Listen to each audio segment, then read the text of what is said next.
I'm also learning that presence is a skill, and staying in the present moment helps me deal with what's actually in front of me rather than a screen. So when I get far down a rabbit hole on social media and I'm doom scrolling, the best thing I can do is pause, notice how I feel, do a body scan, like just quickly notice, how does my mind feel? How does my body feel? And then take that cue if I'm feeling stressed or jealous or less than, to put the phone down and go touch grass, go color, go read, go watch a TV show, go call a friend or a family member, go hang out with friends, make social plans.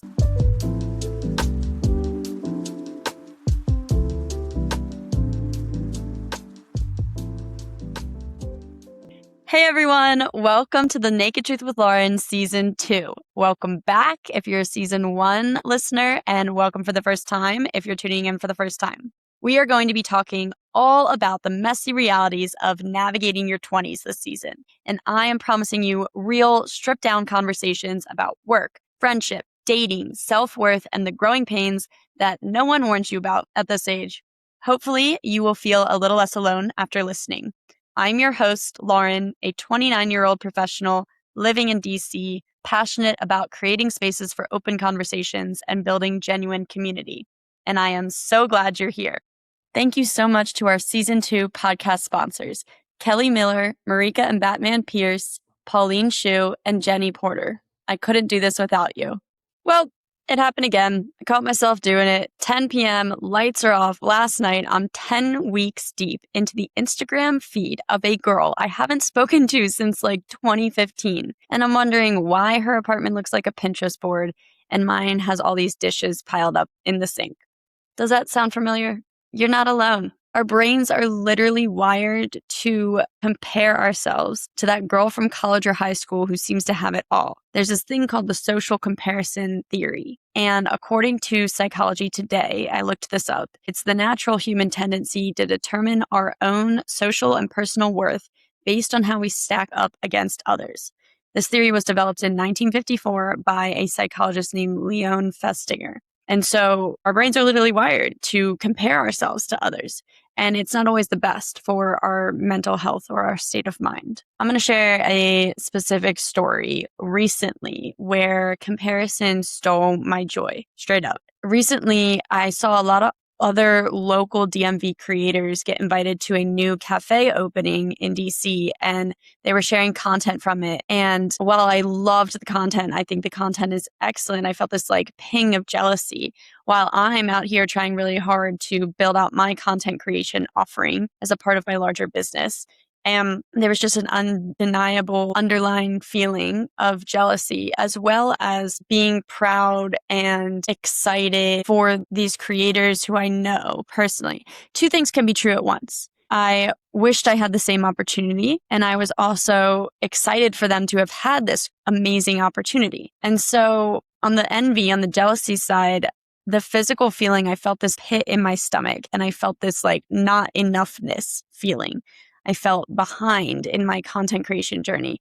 I felt like, oh shoot, I need to go to this new cafe ASAP and film content and promote it. Like I'm not doing enough. But that's not the truth. Like I'm on a different path and I'm doing other things with my content. But the reality is, despite being a goal getter and a business owner and a coach, I still struggle with this, as I think everyone does. And especially with social media, it makes it really easy to compare our lives to others. But we need to remember that social media is a highlight reel, and people primarily only show what they're proud of and the really aesthetically pleasing versions of their lives. For example, from like my perspective, I posted cool pictures and videos from my trip to Florida and snowboarding at WISP in January of this year. And those didn't show the work stress I was experiencing behind the scenes and logging online whenever I had the chance to bang out work tasks, like writing my newsletter. It was like Sunday and my newsletter goes out Monday, and I hadn't had a chance to write it before. So like one of the nights while my friends were like downstairs playing games, I like snuck off for a couple minutes to write and schedule my newsletter for the next day. And I was stressing about work stuff. But obviously my social media posts didn't show that. And I think It's really relatable, especially for those of us in the DC area. There's this like high pressure environment here to be on top of our games or be at the peak of our career and be so focused and live these curated lives that we see on LinkedIn and Instagram. Like you see people posting about them climbing the corporate ladder or doing incredible career related things on LinkedIn. And you see people posting about their fancy trips and like travel experiences and different accomplishments like graduating grad school, whatever it is, but it's all curated and it's not all real and it doesn't show that behind the scenes messiness, you know? So we got to take it with a grain of salt. Okay, I actually hate sweating when I sleep and I'm a hot sleeper. Cozy Earth solved this problem with its bamboo sheet set, which provides cooling comfort and unparalleled softness. And I got you 21% off. Just use my code TRUTH at checkout at cozyearth.com. If you use code TRUTH, TRUTH, you'll get 21% off. And if you forget, use the link in the show notes for all the details. Apparently, Oprah has included Cozy Earth on her favorite things list for 7 consecutive years, so you know it's got to be good. More Lab's Morning Recovery is the #1 alcohol recovery supplement that helps you wake up clear-headed and refreshed. It comes in handy whether you've had a late night out, a long work day, or just need a boost. Their clinically proven formula is powered by DHM, which is a plant-based ingredient that helps the liver process toxins efficiently, fights fatigue, and reduces sluggishness. Enjoy 25% off with promo code NAKED at morelabs.com. It's promo code NAKED, NAKED, at morelabs.com for 25% off, or use the link in the show notes. So a few things I learned from this is realizing that someone else's win isn't my loss. I've been working on switching from a scarcity mindset to an abundant mindset and recognizing that there's enough opportunity, success, money, etc. for everyone. I think this is easier said than done because I think especially as women, we are conditioned to have a scarcity mindset and believe that money is scarce, opportunity is scarce, whatever like form of success that we're interested in is scarce. And if one woman has it, like then we can't have it, but that's not true. That's not the way the universe works.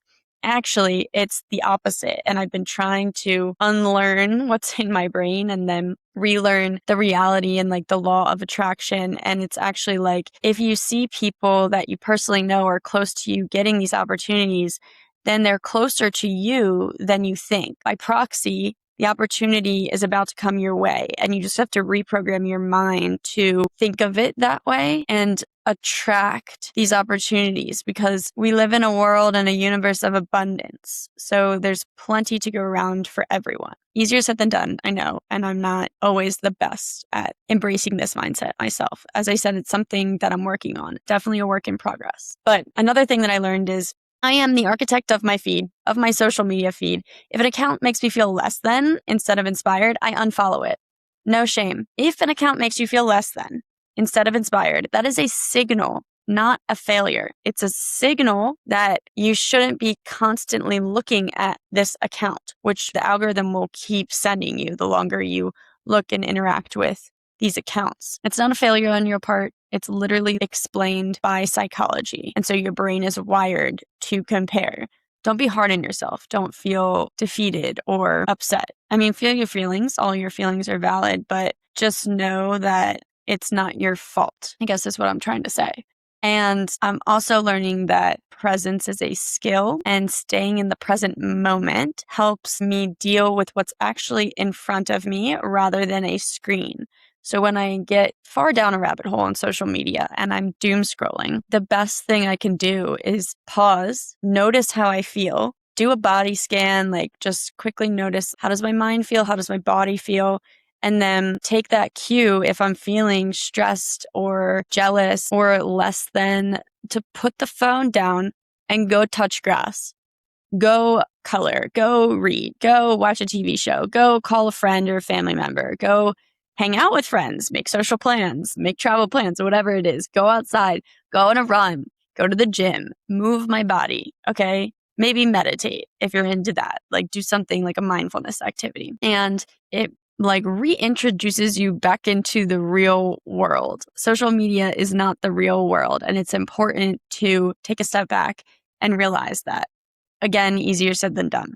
All this to say that we live in a world where we're in a constant state of consumption with like the media and how connected we are and how online we are and how prevalent social media is in our lives. And that's not the way things used to be. And it's not normal. Like our brains weren't wired to handle this much at once. So it's good to take breaks. Like sometimes I'll delete social media altogether, whether that's for like a day or like a week or a couple of weeks, just depending on how I'm feeling and how much of a break I need. And it actually benefits my mental health and like overall well-being a lot. So this is your reminder if you need to do that. You might be overdue for a break, and try to be as honest with yourself as possible. I'll leave you with a small doable action for this week. I'm going to call it the mute and unfollow audit. So right now, as you're listening to this, I want you to open your Instagram, look at your following list right now, the people, the accounts that you're following. Scroll through the first like 20 names under your following list. If a name you see brings up a feeling of dread